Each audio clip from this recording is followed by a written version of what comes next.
नमस्कार माझ्या बालमित्रांनो, कसे आहात तुम्ही? मजेत ना? तर आज आपण पाहणार आहोत परिसर अभ्यास. इयत्ता 5वी मधील परिसर अभ्यास हा भागाचा आपण अभ्यास करणार आहोत. पण तत्पूर्वी आपण पाहिलं होतं की परिसर अभ्यास भाग 1 मधील 6वा जो पाठ होता, त्याचा नियमांचा जो आपण अभ्यास केला होता की नियम का बनवले जातात, कशासाठी बनवले जातात, त्याचा काय उपयोग आहे, त्याचे कशा प्रकारचे फायदे आहेत आणि ते आपल्या जीवनामध्ये कशाप्रकारे शिस्तबद्धता आणते, या सर्व घटकांचा अभ्यास आपण त्याच्यामध्ये पाहिलं होतं की नियम सर्वच. पण बघा, आता इथे आज आपण पाहणार आहोत आपल्या नवीन भागाकडे आणि आपल्या नवीन पाठाचं नाव आहे की आपण सोडवू आपले प्रश्न. बरोबर आहे की आपण सोडवू आपले प्रश्न, म्हणजे जे आपल्या जीवनात जे काही प्रश्न पडलेले असतात आपल्या समाज जीवनामध्ये, की जेव्हा आपण वावरत असताना आपल्याला बरेच प्रश्न पडत असतात, ते नेमकं प्रश्न काय आहेत, त्याच्यातील जे काही मुद्दे आहेत आणि ते स्पष्टीकरण आहे आणि त्याचा सारांश आहे, या घटकाकडे आपण लगेचच पाहणार आहोत. आपण पाहणार आहोत प्रस्तावना. काय सांगितले आहे बघा प्रस्तावनेमध्ये की या पाठामध्ये तुम्हाला सांगितले की आपल्या दैनंदिन जीवनामध्ये अनेक समस्या उद्भवत असतात. मग ते सामाजिक असो, सार्वजनिक ठिकाणचे असो, की ज्या समस्या असतात त्या समस्या कोणत्या प्रकारच्या समस्या आहेत आणि त्याचं कशा प्रकारे उपाययोजना देखील आपण करायला पाहिजेत, या सर्व मुद्द्यांचे आज आपण सविस्तरपणे अभ्यास करणार आहोत. बघा, आता आपण स्पष्टीकरणाद्वारे या पाठाकडे वळत आहोत. इथे काय दिलं आहे बघा, स्पष्टीकरणाद्वारे आपण या पाठाकडे वळत. इथे काय दिलं आहे बघा, सार्वजनिक समस्या, इश्यू इन सिव्हिल लाईफ. सार्वजनिक समस्या म्हणजे काय, जे सगळ्यांच्या ज्या समस्या आहेत, ज्या एकट्याच्या समस्या नाही आहेत की चला बाबा माझी समस्या आहे तर ती माझी व्यक्तिगत समस्या आहे, परंतु जी समस्या ज्या गोष्टीसाठी जी सगळ्यांना त्या गोष्टीची समस्या आहे, म्हणजे अशी कोणती समस्या असू शकते, ती पाण्याबद्दलची असू दे किंवा ती वीज दुरुस्तीची असू शकते, ती अजून एखाद्या मशीनची असू शकते किंवा एखाद्या ध्वनी प्रक्षेपाची असू शकते, जो आवाज खूप येतो आहे, तो सगळ्यांना त्याचा त्रास होत आहे. म्हणजे समाजात असणारी जी काही समस्या असते ती सर्वांची मिळून असते, त्याला सार्वजनिक समस्या बोलतात. जी आपण कुटुंबात राहतो आणि कुटुंबाचा एखाद्या व्यक्तीमुळे आपल्याला त्रास होतो, ती आपली व्यक्तिगत समस्या झाली. परंतु जे आपण समाजामध्ये राहतो आणि समाजामुळे जर समाजात राहत असेल आपल्याला एखाद्या गोष्टीचा त्रास होतोय, एखाद्या ठिकाणी समजा खूप पाण्याचा प्रॉब्लेम आहे, तर ती समस्या सगळ्यांनाच त्याला काय करावं लागतं, फेस करावं लागतं आणि ती समस्येसाठी मग त्याची उपाययोजना काय आहेत हे देखील पाहिलं जातं. म्हणून आधी आपण पाहणार सार्वजनिक समस्या ती काय आहे आणि ती कोणत्या प्रकारची असू शकते, की आपल्या समोर जीवनात विविध समस्या असतात. मी मगाशीच सांगितलं की भरपूर प्रकारच्या समस्या असू शकतात. उदाहरणार्थ काय समस्या असू शकते बघा, तुम्हाला इथे काय दिलं आहे, एक प्रकारे बघा तुम्हाला 4 चित्र दिलेलं आहे. त्या 4 चित्र मी तुम्हाला काय सांगितलं आहे की बघा इथे काय सांगितलं की वीज पुरवठा. वीज पुरवठा म्हणजे काय, की ज्या ठिकाणी बघा की अशा अनेक गावामध्ये, खेडेगावामध्ये देखील काय केलं जातं की अजूनही विजेचा काय नाहीये, पुरवठा नाहीये, की फार फार वर्षापूर्वी की जेव्हा वीजच नव्हती तेव्हा लोक काय वापरायचे, कंदील वापरायचे, दिवा वापरायचे, वात वापरायचे, मेणबत्ती लावायचे. परंतु जेव्हा विजेचा शोध लागला गेला तेव्हा वीज ही काय झाली, जशी शहरात होती तशी गावागावामध्ये देखील ती सुविधा पुरवण्यात आली होती. परंतु मुलांना अजूनही काही काही खेडेगावामध्ये विजेचा काय नाहीये, पुरवठा नाहीये आणि तिथे वीज पोहोचवली जात नाही आणि जरी आली तरी तिथे 8-8 तास वीज काय असते, गायब असते. पण त्याच्यामुळे हीच एक मोठी समस्या आहे गावकऱ्यांना, की जर आपली मुलं शाळेत जाणार आहेत, मग ती शाळेतून घरी आल्यावर त्यांना अभ्यास करायचा आहे, घरातल्या लोकांचं जेवण बनवायचं आहे, घरात दिवसभर माणसं कामावर असतात, शेतावर जातात, पण घरी आल्यावर त्यांना लाईट तर हवा, वीज असल्याचं तिथे स्वयंपाक करू शकतात, मुलांना देखील अभ्यास करायचा असतो. म्हणजे अशा अनेक गोष्टी असतात की तिथे वीजच नाही आहे. जर मोबाईल चार्जिंग करायचं ठरला तर ते लावणार कसे, बरोबर आहे. जर कम्युनिकेशन साधन समजा टीव्ही थोडा वेळ बातम्या बघायची असेल तर वीजच नसेल, जर एखाद्या विहिरीला जर पाणी द्यायचं आहे पंपाद्वारे, पण ती जर मोटार असेल आणि ते लाईटीचे विद्युतवर चालत आहे, तर ते मोठं शेताला पाणी कसं पुरवणार आहे, की म्हणजे बरेच अडथळे आहे वीज पुरवठ्यामुळे काय करू शकतात, येऊ शकतात. बरोबर आहे मुलांना, की वीजच नसेल तर शेतकऱ्याची बरीचशी कामंही काय केली जातात, अडकली जातात आणि त्यावेळेस मग ही एक मोठी समस्या त्यावेळेस बनते की वीजच नाहीये तर आपण म्हणजे काय करणार आहोत. तर त्याच्यासाठी मग ती समस्या गावापुढे मांडली जाते, पंचायतीपुढे मांडली जाते आणि ते सर्व लोक येऊन ग्रामपंचायतीवर समोर येऊन त्या गोष्टीची चर्चा केली जाते. तसेच आपला दुसरा प्रश्न आहे पाणी पुरवठा. ही बघा, ही देखील एक अत्यंत गंभीर स्वरूपाची समस्या आहे. पाणी पुरवठ्यामध्ये काय केलं जातं मुलांनो, गावागावामध्ये नदी आहे, तलाव आहे, पण तरी देखील गावाच्या लोकांना पाणी नाहीये. पाऊस तर पडत आहे पण तरी देखील पाणी नाहीये, की गावचे लोक जे हंडे घेऊन मैलोमैली बाहेर चालत जात आहे, अनवाणी जात आहेत, पायात चप्पलही नसते आणि ते पाण्यासाठी ते वणवण फिरत आहेत, त्यांना पाणी मिळत नाही. मग अशा वेळेस त्यांना किती पाणी म्हणजे असं कटाक्षाने जपून वापरावं लागत आहे. पिण्याइतकं पाणी आहे. पाणी हे आपलं जीवन आहे. पाण्यावर आपलं जीवन आधारित आहे. जर आपल्याला पाणीच नाही मिळालं, तर आपण आपली दैनंदिन कामं करू शकत नाही. उदाहरणार्थ आपल्या अंघोळ आहे, आपलं स्वयंपाक बनवणं आहे, आपलं धुणं आहे, कपडे धुणं आहे, बरोबर आहे. हर एक गोष्टीसाठी पाण्याची गरज असते. जर ते पाणी नाही मिळालं, तर ही एक मोठी समस्या आहे. बरोबर आहे मुलांनो? तसेच बघा आता आपण इथे देखील पाहिले कचऱ्याचं वर्गीकरण. ती आपली तिसरी समस्या काय आहे?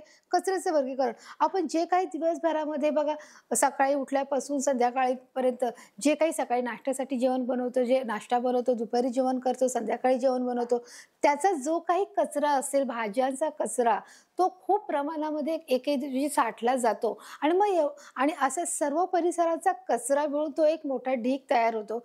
मग ह्या ढिगाचं करायचं काय? अशा वेळेस प्रश्न पडतो.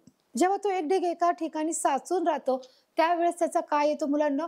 वास येतो. ती दुर्गंधी पसरते आणि त्या दुर्गंधीमुळे काय होतं मुलांनो, की त्याचा एक डिसीजेस आजार निर्माण होतात, की जातात येतात ते त्याच्यावर मच्छर बसलेले असतात. तेच मच्छर आपल्याला चावतात. ते आपल्याला चावल्यामुळे मग आपल्याला त्रास होतो. मग आपण आजारी पडतो आणि मग कळतं, की अरे मलेरिया झालाय, डेंग्यू झालाय. म्हणजे हे आजार मच्छरानेच होतात आणि मच्छर कसे घाण गोष्टीवर बसून मग ते मनुष्याला चावतात. त्याच्यामुळे काय होतं मुलांनो, की बघा की बरेचसे काय होतात मग त्याच्यामुळे आजार निर्माण व्हायला सुरुवात होते आणि हे आजार जर झाले तर मनुष्याला घातक आहे. मग त्याच्यामुळे कचऱ्याचे वर्गीकरण, त्याचे पण देखील वर्गीकरण आहे बघा. म्हणजे कचरा ही देखील खूप मोठी समस्या आहे आणि त्याचे देखील वर्गीकरण म्हणजे त्याच्यामध्ये देखील 2 प्रकार पडतात मुलांनो. एक ओला कचरा, एक सुका कचरा. बरोबर?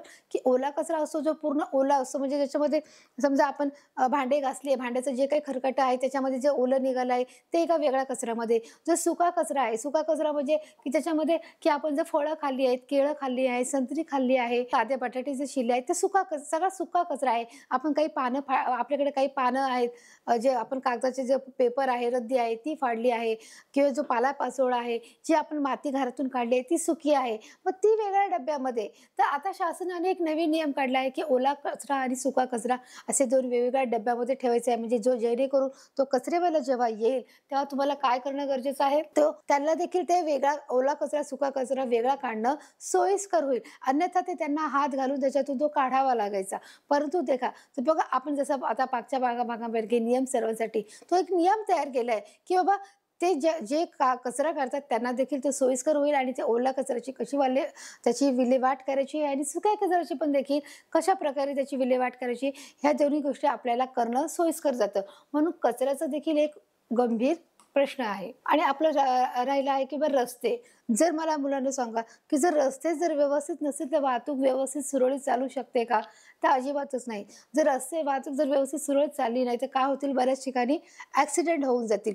प्रत्येक गाडी एकमेकाला येऊन काय होईल, टक्कर देईल. त्याच्यामुळे आपण जेव्हा रस्त्यातून जात असतो तेव्हा आपले पायी चालणारे रस्ते, जे शहरी रस्ते आहेत, जे ग्रामीण रस्ते आहेत बघा, तिथे बहुतेक ठिकाणी रस्ते हे कच्च्या पायी वाटा असतात की जिथे लोक कच्च्या वाटेने जातात. कच्च्या वाटा म्हणजे पायवाट म्हणजे काय, की जिथे सिमेंट रेतीचे रस्ते नसतात, ते असे चिखलाने भरलेले असतात, दगडांनी असतात, की तिथे शक्यतो पडण्याची भीती असते, आपलं तोल जाण्याची भीती असते. पण तिकडच्या लोकांना त्या गोष्टीची सवय झालेली असते. त्याच्यामुळे काय होतं की जर ते रस्ता व्यवस्थित नसेल म्हणलं तर काय होऊ शकतो, गाड्यांचा अपघात होऊ शकतो. त्याच्यामुळे रस्ते दुरुस्तीकरण ही देखील एक मोठी समस्या असू शकते. म्हणजे काय सांगितले बघा, आपण 4 उदाहरणं पाहिली.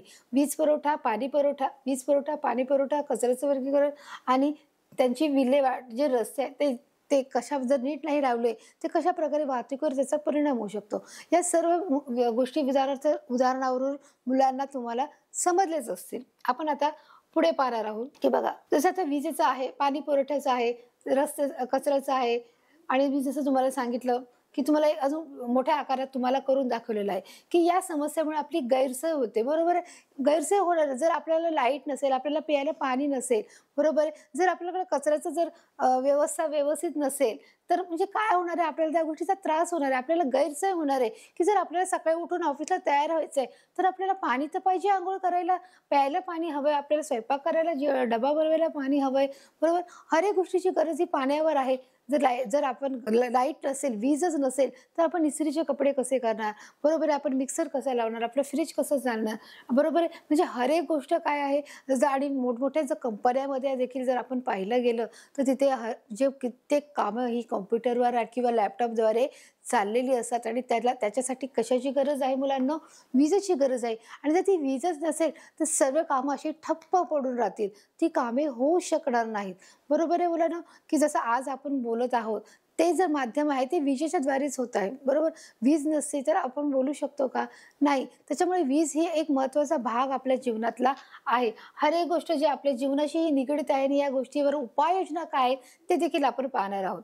बरोबर आहे? आपले समूह जीवन हे विस्कळीत होते. जर बघा पाण्याचं म्हणा किंवा विजेचं म्हणा, की जर ते आपल्या आयुष्यामध्ये नसेल किंवा अजून कोणतीही तुम्ही समस्या घ्या, जर त्या समस्येचं जर निराकरण केलं नाही, जर ती समस्येवर उपाय नाही केला, तर आपलं जीवन कसं होईल? विस्कळीत होईल. म्हणजे विस्कळीत होण्याचा अर्थ काय आहे मुलांनो? विस्कळीत होणे म्हणजे की आपल्या जीवनाचा जो समतोल आहे तो बिघडून जाऊ शकतो. त्याला म्हणजे विस्कळीत होणे, की त्याच्यात समतोलपणा राहणार नाही. जसं आपण रोज सकाळी उठतो, तुम्ही तयारी करता, शाळेत येता आणि परत शाळेत आल्यानंतर शाळेतला अभ्यास करता, परत घरी जाता आणि परत मग आराम करता. तर ते कसं तुमच्या जीवनाचं ते काय झालं आहे, दैनंदिनी झालेली आहे. पण जर या गोष्टी जर आपल्या आयुष्यात असतील, तर साहजिकच आहे आपण पुढची प्रक्रिया करूच शकत नाही. जर पाणीच नाही, तर साहजिकच आहे अंघोळ नाही, डबा नाही. म्हणजे आपलं जीवन कसं झालं, आपल्या जीवनामध्ये अडथळे निर्माण झाले आहेत आणि हे अडथळे जर आपल्याला नको असतील, तर आपण याच्यावरती काहीतरी उपाययोजना करणं देखील मुलांनो तितकंच गरजेचं आहे. बरं, आता बघा आपण काय पाहतो बघा इथे, समस्येच्या स समस्याचे वेळच्या वेळी निराकरण न केल्यास त्या अधिक तीव्र बनतात. आता बघा तुम्हाला इथे काय दिसत आहे, एक रेल्वे दिसत आहे आणि तिथे असंख्य लोक प्रवास करत आहेत. बरोबर आहे? खूप लोक प्रवास करतायत. पण आता जर समजा या रेल्वेमध्ये काही प्रॉब्लेम आला, जसं त्यांनी सांगितलं आपण आपण आपल्याला एका ठिकाणाहून दुसऱ्या ठिकाणी जायचं आणि तिथे सांगितलं की रेल्वे आज 15 मिनिटं किंवा अर्धा तास उशीर आहे. आपण डायरेक्ट काय झालं असं, कशामुळे झालं? बाबा ते तिथे काहीतरी प्रॉब्लेम आलाय किंवा रेल्वेत काही बिघड झाली किंवा तिथे अगोदरच्या स्टेशनला काहीतरी अपघात झालाय, म्हणजे काहीतरी प्रॉब्लेम किंवा रुळामध्ये काही प्रॉब्लेम झालाय, तर आपण बोलतो अरे असं का झालं? तर कधीतरी ही समस्या येऊ शकते आणि मग ही समस्या जर वारंवार होत आली तर काय होतं, त्यावेळेस आपल्याला त्या गोष्टीचा सामना करावा लागतो आणि मग आपण कुठेतरी त्या गोष्टीचा आपल्याला नैराश्य येते की अरे काय असं होतं. तर मग त्यावेळेस काय होतं की त्या समस्येचं आपल्याला काय करणं गरजेचं आहे? निराकरण. जर आपण ते जाणून नाही घेतलं, समस्येच्या वेळच्या वेळी निराकरण करणे म्हणजे किती समस्या कशामुळे उद्भवली आहे हे जर आपण वेळच्या वेळी जाणून नाही घेतलं, तर काय होऊ शकतं की त्या अधिक तीव्र बनतात. तीव्र बनणे म्हणजे काय, की त्या अधिक घातक होऊ शकतात, की त्या गोष्टीचा परिणाम मनुष्याच्या जीवनावर होऊ शकतो. म्हणून त्याला बोलतात की त्या काय केल्या पाहिजे, त्या तीव्र होतात आणि जर आपण त्याचा पटकन उपाय नाही केला तर त्या काय होतील, अधिक तीव्र होतील. मग लोकांमध्ये अजून काय होईल, आक्रोश निर्माण होईल. तिथे कोणत्याही प्रकारची गोष्ट घडू शकते. बरोबर आहे? की जर मग रेल्वे उशिरा येत आहे तर त्या गोष्टीचं मूळ कारण काय आहे हे शोधणं गरजेचं आहे आणि त्याच्यावर उपाययोजना करणं ही दुसरी स्टेप आहे. बरोबर आहे मुलांनो? म्हणून आपण हर एक गोष्टीची समस्या असते तिचं निराकरण करणं, ती शोधणं, ती कशा प्रकारे आहे हे देखील बघणं तितकंच गरजेचं आहे. बघा मुलांनी इथे काय सांगितलंय बघा, तुम्हाला एक चित्र दिसत आहे. काय दिसत आहे की ज्या महिला आहेत त्या काय करत आहेत, पाणी आणण्यासाठी डोक्यावर हंडे घेऊन ते काय करत आहेत, त्या दूर ठिकाणी चालत जाऊन ते पाणी घेऊन येत आहे. पाणी हा आपल्या जीवनाचा काय आहे, म्हणजे अविभाज्य घटक आहे. तो आपण असं टाळू नाही शकत की ठीक आहे पाणी नसलं तरी चालेल, मी राहू शकतो, असं कोणी म्हणू शकतं का? अर्थातच कोणच म्हणू शकत नाही. की पाणी हे जीवन आहे आणि पाणी हे प्रत्येक मनुष्याला, पशु पक्ष्यांना, प्राण्यांना जितकी जीवसृष्टी आहे तितक्यांना या पाण्याची गरज असते. आणि इथे काय दिलंय, आपल्या गावातील किंवा शहरातील लोकांना ज्या अडचणी येतात किंवा जे प्रश्न भेडसावतात त्यांना सार्वजनिक समस्या म्हणतात. बघा आता तुम्हाला इथे एक व्याख्या दिली गेली आहे, डेफिनेशन आहे. काय डेफिनेशन आहे की आपल्या गावात किंवा शहरामध्ये, म्हणजे गाव असो किंवा शहर असो, प्रॉब्लेम्स हे येतात. असं नाहीये की चला गावामध्येच खूप सारे प्रश्न येतात आणि शहरामध्ये प्रश्न येत नाहीत किंवा शहरामध्ये समस्या उद्भवत नाही, असं मुलांना होत नाही. आपण जिथे राहतो तिथे, मग ते कुठेही असो, तिथे हे प्रश्न येतातच येतात आणि ते प्रश्न ज्या अडचणी येतात किंवा जे प्रश्न येतात त्यांना काय बोलतात, ते भेडसावतात. त्यांना सार्वजनिक समस्या म्हणतात. म्हणजे जी स्वतःची माझी नाही, माझी वैयक्तिक प्रश्न नाहीये, तो कुटुंबाचा प्रश्न नाहीये, माझा वैयक्तिक नाहीये. मग तो कोणाचा आहे? सर्व समाजाचा प्रश्न आहे. मग तो काय असो, की तो गावातला असो का शहरातला असो.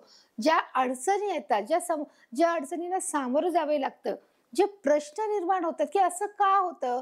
का बरं रोज ट्रेन लेट येते? का बरं पाणी मिळत नाही? का बरं वीज येत नाही?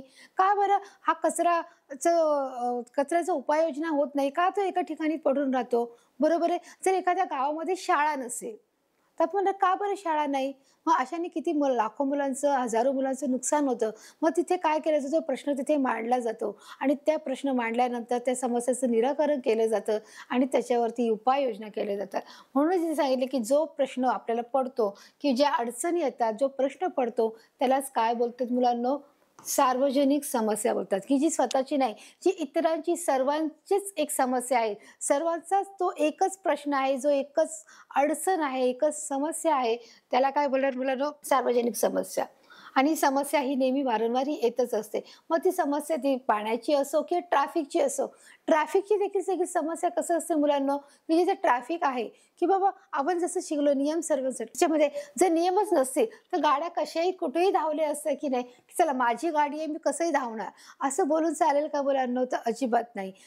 असं केल्याने काय होईल? नियमांचं उल्लंघन होईल आणि मग आपल्याला माहिती आहे, आपण शिकलोय मागच्या भागामध्ये, की जर नियमाचं जेव्हा तुम्ही उल्लंघन करता, जेव्हा पालन करत नाही, त्यावेळेस तुम्ही काय करायला जातं, तेव्हा तुम्हाला तिथे त्या नियमांचं उल्लंघन केल्याबद्दल शिक्षा देखील होऊ शकते आणि त्यावेळेस तो भेदभाव केला जात नाही. मग त्यावेळेस काय होतं, की मग ती समस्या गावची असो किंवा ती शहरातली असो. बघा, इथे तुम्हाला दिलंय, की गावातली समस्या असो की शहरातली समस्या ही असतेच. आणि मग जेव्हा जी समस्या असते, जी अडचण असते, जे प्रश्न उद्भवतात, त्यांना सामाजिक समस्या असे देखील बोलले जाते. आणि मग या समस्येचं आता करणार काय आपण? ही समस्या उद्भवते आहे, तर मुलांनो, की ह्या प्रश्नावर काहीतरी उपाययोजना केल्या पाहिजे, की ज्या समस्या येत आहेत, त्या आपण कशाप्रकारे सोडवायला पाहिजेत. सार्वजनिक समस्या एकटी व्यक्ती सोडू शकत नाही. ही सर्व समाजाची समस्या आहे. सामाजिक समस्या आहे. सामाजिक म्हणजे की प्रत्येकाची मिळून आहे. ती इतरांची देखील मिळून समस्या आहे. ती मी एकटी नाही सोडवू शकत. हा प्रश्न कसला आहे? अख्ख्या गावाचा प्रश्न आहे. जर एखाद्या गावाला पाणी मिळत नाही, तर एक व्यक्ती काय करू शकतं का मुलांनो? नाही, बरोबर आहे. एक व्यक्ती काय करू त्यासाठी काय करावं लागेल? सगळ्या लोकांना, गावातील हर एक व्यक्तीला एकत्र येऊन त्याच्यावर चर्चा करून, त्याच्यावर काय उपाययोजना आहेत, ते सगळ्यांचं मत ऐकून घ्यावं लागेल आणि त्याच्यावर योग्य ते उपाययोजना कराव्या लागतील. जसं बघा, आपण इथे पाहत आहोत, की या दोन्ही गोष्टी असू देत, ती गावची असो किंवा शहरातली असो. त्याच्यामुळे काय करावं लागतंय, की त्यामुळे आपल्याला विचार विनिमय करावा लागेल. या सर्वांच्या प्रयत्नाने आणि सर्वांच्या सहभागातून सुटू शकतो. म्हणजे सर्वांचा जिथे प्रयत्न आहे आणि प्रत्येकाचा काय आहे इथे सहवास आहे. प्रयत्न आणि सहवास याच्यातूनही काय करू शकतात? प्रश्न सुटू शकतात, की तुम्ही जेव्हा एकत्र येता तेव्हा सहवास असतो. आणि प्रयत्न म्हणजे काय? तुम्ही जेव्हा चर्चा करता, की आता काय करायला हवं, त्यावेळेस तुम्ही काय करू शकता मुलांनो? त्यावर जी काही समस्या असेल त्या समस्येचा उपाय तुम्ही करू शकतात. मग ती समस्या कोणती असू दे, ती समस्या जेव्हा तुम्ही एकत्र येता, एकत्र बसून ते विचार विनिमय करता, तेव्हा त्या प्रयत्नातून आणि सहवासातून काय करू शकतो? ती समस्या सुटण्याचा आपण प्रयत्न करत असतो. आता आपण बघा, इथे काय सांगितलं, की तंटा निवारण, रिसॉल्व्हिंग डिस्प्युट्स. तंटा म्हणजे काय? सगळ्यात प्रथम आपण मुलांना समजून घेऊया, की तंटा म्हणजे काय? की जिथे म्हणजे थोड्याफार किरकोळ प्रमाणामध्ये म्हणजे वाद सुरू होतो. तंट्याचा अर्थच काय? जे भांडण आहे, पण भांडण खूप ती पुढची स्टेप आहे. पण भांडणाच्या अगोदर जो असतो, जो तंटा असतो, जो आपल्या जे शब्दाद्वारे, जे छोट्याशा कारणाद्वारे जे एकमेकात झालेला शाब्दिक जो वाद असतो, शाब्दिक वादाला काय बोललं जातं मुलांनो? तंटा बोललं जातं. हां. आणि मग त्याचं काय निवारण आहे, की ते कशाप्रकारे निवारण करायचं आहे? निवारणाचा अर्थ काय? की ते सोडवायचं आहे. तंटा निवारण म्हणजे जो वाद झालेला आहे, तो कशाप्रकारे आपल्याला सॉल्व्ह करता येईल, तो सोडवता येईल, त्याचं निवारण करता येईल, ते देखील आपण पाहणार आहोत. की बघा, आता समजा तुम्हाला इथे बघा एक चित्र दिसत आहे. चित्रामध्ये की बाबा एका गावात पाणीच नाही आणि तो त्याचा टँकर आला आहे. त्या टँकरमध्ये बऱ्याच दिवसापासून लोकं काय करतायत? त्या पाण्याची वाट बघत आहे आणि वाट बघत असताना जर जो टँकर आलाय, तर सगळेच उत्साही आणि आनंदी होतात, की अरे, आता आपल्याला काय मिळणार आहे? पाणी मिळणार आहे. आणि पाणी मिळालं जसंच कळालं, की अरे टँकर येत आहे. टँकर येतोय म्हटल्यावर सगळे काय करणार? आपली जी काही भांडी आहे ती घेणार आणि त्या टँकरच्या दिशेने धावत सुटतात. मग अशा वेळेस काय होतं, इथे सगळी गर्दी तयार होते आणि मग सगळं काय बोलणार, की जो बोलणार, की नाही माझा नंबर आहे, माझा नंबर आहे, मी आधी भरणार, मी आधी भरणार. त्याच्यामध्ये तो जो काही थोडाफार तंटा होतो, त्याला आपण भांडण म्हणू शकत नाही, कारण ते तिथेच एकत्र राहणारे असतात. त्याच्यामुळे जो शाब्दिक वाद होत असतो तिथे. म्हणून बघा, आता इथे काय, आपल्या गावात किंवा शहरात वेगवेगळ्या कारणावरून होणारे तंटे ही सुद्धा एक समस्या होऊ शकते, की आपण गावामध्ये असो किंवा शहरामध्ये असो, छोट्या छोट्या कारणामुळे काय होऊ शकतात, वेगवेगळ्या कारणावरून, म्हणजे कोणतंही कारण असतं, त्या कारणावरून काय होऊ शकतं, की तंटे होऊ शकतात. आणि ही देखील एक सामाजिक समस्या आहे, की ज्याला खूप मोठं असं गंभीर स्वरूपामध्ये भांडण नाहीये, पण एक साधारण छोट्या स्वरूपामध्ये हा तंटा आहे, की तो गावामध्ये असो का शहरामध्ये असो, वेगवेगळ्या कारणावरून काय होत असतो, जो तंटा होत असतो. आणि ती देखील एक सामाजिक समस्या आहे आणि ती देखील आपण सोडवायचा काय करू शकतो, प्रयत्न करू शकतो. बघा, आता इथे तुम्हाला परत दुसरं दिलंय, की हा गावातला प्रश्न दिलाय आणि हा शहरातला प्रश्न दिलाय, की हे दोन्ही समस्याला प्रत्येक व्यक्तीला सामोरे जावं लागतं, की रोज सकाळी आपल्याला उठायचंय आणि ट्रेन पकडायची आहे. त्या ट्रेनमध्ये जात असताना हजारो लोक असतात तिथे. हजारो लोकांबरोबर आपल्याला तो रस्ता काढत जायचा आहे. तिथे खूप सारी गर्दी आहे. एकमेकांना धक्का लागत असतो आणि त्यावेळेस मग आपण असं नाही बोलू शकत, की "अरे, मला तुझा धक्का का लागला? तू मला धक्का का मारला?" की नाही. जर एवढ्या प्रमाणात जर गर्दी आहे, तर तिथे काय होणार आहे? एकमेकांचा स्पर्श, एकमेकाला धक्का लागणार आहे. कोणीतरीच एखाद्याची बॅग पडणार आहे का एखाद्याची वस्तू खाली पडणार आहे. मग आपल्याला त्याला सॉरी बोलावं लागणार किंवा कोणीतरी आपल्याला बोलणार आहे. किंवा आपण जेव्हा चालत असतो, तेव्हा ट्रेनमध्ये पळत-पळत आपण एखाद्याचा आपल्याला चुकून धक्का लागतो. बरोबर आहे? तर त्यावेळेस देखील जे छोटा वाद होतो, जर ट्रेनमध्ये बसल्यावर देखील ज्या सीटवर असतो, की नाही, ही माझी सीट आहे, मी सांगितली होती, मला बसायचं आहे. तर त्याच्यामुळे कोणाचा पाय लागला चढताना, उतरताना, तर त्याच्यावरूनही काय होतं, तंटा होतो. म्हणजे अशा प्रकारचे 2 वेगवेगळे काय सांगितले आहेत तिथे, 2 वेगवेगळे तुम्हाला गोष्टी समजून सांगितले, की गाव जर असेल तर गावच्या ठिकाणी कोणत्या समस्या, म्हणजे कोणता तंटा होऊ शकतो आणि जर इथे शहर आहे तर शहरामध्ये देखील कोणत्या प्रकारचा तंटा होऊ शकतो. बरोबर आहे. जे ट्रेननी प्रवास करतात त्यांना माहिती, की कशा प्रकारच्या तंटा थोड्याफार प्रमाणात होतो आणि आपण परत काय करतो ते विसरूनही जातो. आपल्या लक्षातही राहत नाही, की अरे, असं काहीतरी झालं होतं का? बरोबर. त्याच्यामुळे हे जे तंटे असतात त्याच्यावर देखील समस्यावर जे निराकरण करणं, उपाय करणं हे देखील तितकंच महत्वाचं आहे आणि ते करणं गरजेचं आहे. बरोबर, की आता आपण हे बघितलं, की समस्या गावातल्या पाहिल्या आणि शहरातल्या देखील पाहिल्या. दोन्हीच्या समस्या कशा आहेत, गंभीर नाहीत, परंतु ज्या किरकोळ स्वभावाच्या आहेत, ज्या किरकोळ गोष्टीच्या आहेत, त्या आपण सोडवण्याचा नेहमीच प्रयत्न करत असतो. आता तसंच बघा, इथे काय दिलंय, तो टँकर आला आहे.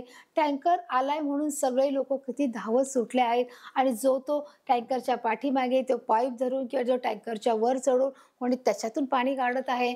बरोबर आहे, की अशा प्रकारे काय करतात, की जी पाण्याची जी गंभीर समस्या आहे, त्या समस्येला यांना काय जावं लागत आहे, सामोरं जावं लागत आहे. मग हे जे प्रश्न जर हे जी समस्या आहे ही जर आपल्याला नको असेल, की असं पुन्हा घडू नये असं जर आपल्याला वाटतं, तर त्याच्यासाठी आपल्याला काय करावं लागेल, उपाययोजना कराव्या लागतील. आणि मग इथे काय सांगितलं, की सतत होणाऱ्या तंट्यामुळे गावाचे स्वास्थ्य बिघडू शकते आणि गावाच्या प्रगतीत अडथळा निर्माण होतात. की जर असंच हे सतत तंटे होत राहिले, म्हणजे ते तंट्याचं स्वरूप हे भांडणामध्ये येतं आणि जर भांडण झाले तर मग गावाच्या परिस्थितीमध्ये किंवा गावाच्या या सततच्या वादामुळे काय होऊ शकतं, की गावाचं स्वास्थ्य बिघडू शकतं. तर स्वास्थ्याचा अर्थ याचा काय होतं, की जर आपलं स्वतःचं शरीर स्वास्थ्य आहे, जर ते आपण आजारी पडलो, तर आपण वीक पडलो, आपण आजारी झालो, तर आपण काय करतो, आपण झोपून राहतो, आपण जेवण करत नाही, आपल्याला काही चांगलं लागत नाही.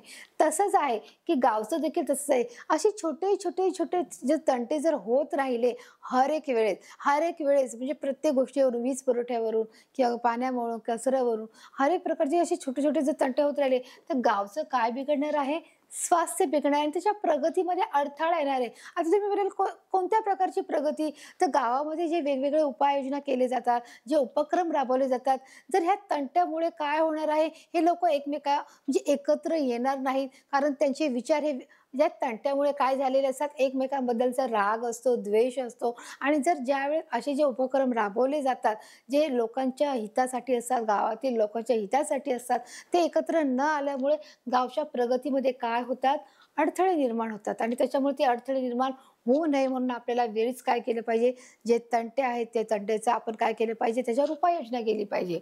ते उपाययोजना करून ते सर्व काय केले पाहिजे, आपण सोडवले पाहिजे. बघा, तिथे काय होलंय, बघा तुम्हाला आता बघा आपण जसं की सोडवले पाहिजे जे तंटे आहेत ते. तर इथे बघा तुम्हाला एक प्रकारे बघा दिसत आहे, की सतत होणाऱ्या तंट्यामुळे गावाची स्वास्थ्य बिघडते, अडथळा निर्माण होतो. मग आपण काय केलं आहे त्याच्या उपायाने, की सगळ्या तुमचा जो काही वाद आहे, तुमचे जे काही प्रश्न आहेत किंवा जो तंटा आहे, तो तुम्हाला कुठे आणायचा आहे, गावच्या चावडी जवळ म्हणा किंवा पंचायतीसमोर म्हणा, जो प्रमुख असतो गावचा, जो सावकार आहे म्हणा किंवा जो प्रमुख आहे गावचा, पाटील आहे म्हणा, त्याच्यासमोर तुम्हाला येऊन काय सांगायचं आहे, तुम्हाला तुमचे प्रॉब्लेम सगळ्या लोकांदेखत तुम्हाला हे सांगायचे आहेत, की बाबा असं झालं आहे, तसं झालं आहे, की तंट्याचं काय स्वरूप आहे, तो तंटा कशामुळे झाला, तंट्याचं स्वरूप म्हणजे काय आहे.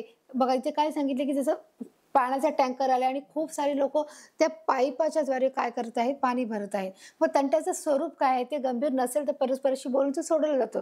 मग तिथे सगळेजण चावडीवर बसून तो जो गावचा जो पाटील आहे, जो प्रमुख आहे, सरपंच आहे, तो काय करतो, की ते तंट्याचं जे स्वरूप काय आहे ते ते जाणून घ्यायचा प्रयत्न करतो आणि तिथे दोन्ही प्रतिस्पर्धीला काय दिलं जातं, बोलण्याची संधी दिली जाते, आपली बाजू मांडण्याची संधी दिली जाते. आणि ती संधीमध्ये काय होतं मुलांनो, की ते लोक समजतात की बाबा याचं काय म्हणणं आहे, याचं काय म्हणणं आहे. मग जर त्या तंट्याचं स्वरूप जर एकदम तंट्याचं स्वरूप जर गंभीर नसेल तर तो तंटा बोलून देखील काय केला जातो, तो सोडवता येतो. पण जर तो तंट्याचा स्वरूप जर गंभीर नसेल, की ते दोन्ही पक्ष ऐकायला तयार नसतील, दोन्ही पक्ष बोलले की नाही माझंच बरोबर आहे, नाही मला जे वाटतं मी तेच करणार, जर दुसरा पण पक्ष बोलला मला वाटतं तेच करणार, मग याच्यावर काय उपाय आहे. मग ग्रामपंचायत काहीच करू शकत नाही, सरपंच देखील काहीच करू शकत नाही. मग त्यावेळेस आपण काय कार्य करतो ते बघायचं आपल्याला, की जर त्यावेळेस एक वेगळ्या उपायाचा आपण काय करतो, उपाययोजना करतो असतो. परंतु त्या मार्गाने जर तंटा सुटला नाही तर तंटा निवारणासाठी असणाऱ्या संस्थाची, बघा इथे काय दिलं आहे, इथे संस्थाची आणि न्यायाची काय करत असतो, मदत घेत असतो. बरोबर आहे. जर साधा तंटा असेल तर तो दोन्ही पक्ष आपापली बाजू मांडून ते सरपंच काय करतो, त्यांना मिटवण्याचा प्रयत्न करत असतो. परंतु जर ते ऐकतच नसेल तर मग काय करणार, मग त्याच्यावर देखील एक उपाय आहे. काय उपाय आहे मुलांना, की तिथे संस्थाची आणि न्यायालयाची काय करतात, म्हणजे कोर्टाची काय करतात, मदत घेत असतात. मग ती त्यांना मदत घ्यावीच लागते, कारण जर ऐकतच नसेल दोन्ही पक्ष तर काय करणार. म्हणून जर तंटा सुटत नसेल तर तंटा निवारण्यासाठी म्हणजे काय, तो सोडवण्यासाठी आपल्याला संस्थाची, न्यायालयाची जी संस्था असतात, ज्या छोट्या छोट्या ज्या गावच्या ज्या संस्था असतात तिथे तो न्यावा लागेल, किंवा आपल्याला न्यायालयाची म्हणजे कोर्टाची देखील काय करावं लागेल, मदत घ्यावी लागेल. आणि मग ते मदत घेतल्यानंतर पुढचं बघा, की मग तेव्हा तिथेही लोक सगळे जमलेले असतात आणि मग त्या सर्व कोर्टामध्ये असो किंवा त्या न्यायालयात असो किंवा संस्थांमध्ये असो, तिथे देखील अशा प्रकारे लोक आपल्या न्याय मागण्यासाठी तिथे ते जातात आणि तिथे सांगतात. बघा आता तुम्हाला इथे काय दिलं आहे, की बघा आपल्या राज्यात 2007 पासून महात्मा गांधी तंटामुक्त गाव योजना राबवण्यात आली आहे. तंटामुक्त योजना ही कधीपासून सुरू झाली आहे, 2007 पासून महात्मा गांधी तंटामुक्त गाव योजना ही राबवण्यात आलेली आहे. आणि त्याच्यामुळे त्यांनी स्पष्ट सांगितले, की 2007 पासून या कायद्याचं देखील तुम्ही काय केलेलं आहे, कायदा अंमलात आणला आहे. बघा हा एक नियम आणला आहे, की जर तुमच्यामध्ये जो काही तंटा आहे तो देखील तुम्ही कोर्टाकडे, म्हणजे जर परस्पर जाऊन तुम्ही ग्रामपंचायतकडून सरपंच सोडत असेल तर ठीक आहे, पण जर तिथे पण नाही होत असेल तर तुम्ही काय करू शकता, रीतसर तुम्ही काय करू शकता, 2007 पासून हा कायदा आला आहे, की महात्मा गांधी तंटामुक्त गाव योजना ही एक प्रकारची योजना आणलेली आहे. त्या योजनेमध्ये तुम्ही काय करू, त्या योजनेचा तुम्ही लाभ घेऊ शकता किंवा त्या योजनेकडे तुम्ही जाऊ शकता. त्या योजनेमध्ये तुम्ही तुमची जी काही समस्या आहे ती मांडू शकता आणि त्या समस्येमध्ये तुम्हाला हवा तो तिथे काय केला जातो, न्याय केला जातो. तिथे देखील दोन्ही पक्षांना बोलवलं जातं आणि दोन्ही पक्षाची काय मागणी आहे, दोन्ही पक्षाचं काय म्हणणं आहे हे देखील ऐकून त्याच्यावर काय केलं जातं, त्याचं समस्येचं निराकरण हे केलं जातं. बघा आता हा महाराष्ट्रामध्ये 2007 पासून आहे, शांततेतून समृद्धीकडे. महात्मा गांधींनी काय सांगितलं आहे, शांततेतून समृद्धीकडे काय केलं आहे, त्याला आपल्याला जायचं आहे, की जिथे शांतता आहे, शांततेतून समृद्धीकडे म्हणजे शांत मार्गाने समृद्धीकडे, म्हणजे तिथे भरपुरी आहे. तर तुम्ही शांत राहिलात आणि शांत डोक्याने जर काम केलं तर आपण आपली प्रगती साधू शकतात. आणि म्हणून त्यांनी सांगितलंय, की शांततेतून प्रगतीकडे महात्मा गांधी तंटामुक्त गाव मोहीम असं याचं काय आहे, नाव आहे. आणि कधीपासून सुरुवात झाली आहे, 2007 पासून सुरू झालेली आहे. गावातील तंटे गावातच सोडवले जावे व गावकऱ्यांनी ते चर्चेने व सामंजस्याने सोडवावे हा योजनेचा हेतू आहे. म्हणजे इथे काय त्यांनी सांगितलंय, की जर तुम्ही कोर्ट कचेऱ्या करण्यापेक्षा, न्यायालयात तिथे जाण्यापेक्षा तुम्ही गावातले जे काही तुमचे छोटे मोठे वाद आहेत किंवा गावामध्ये तुमचा जे काही प्रश्न आहेत जे तंटे आहेत, जी काही छोटी किरकोळ प्रकारची जी भांडणं आहेत, ती तुम्ही गावातच सोडवली तर ते अतिउत्तम होईल, खूप छान होईल. आता गावातले तंटे गावातच सोडवले गेले पाहिजेत.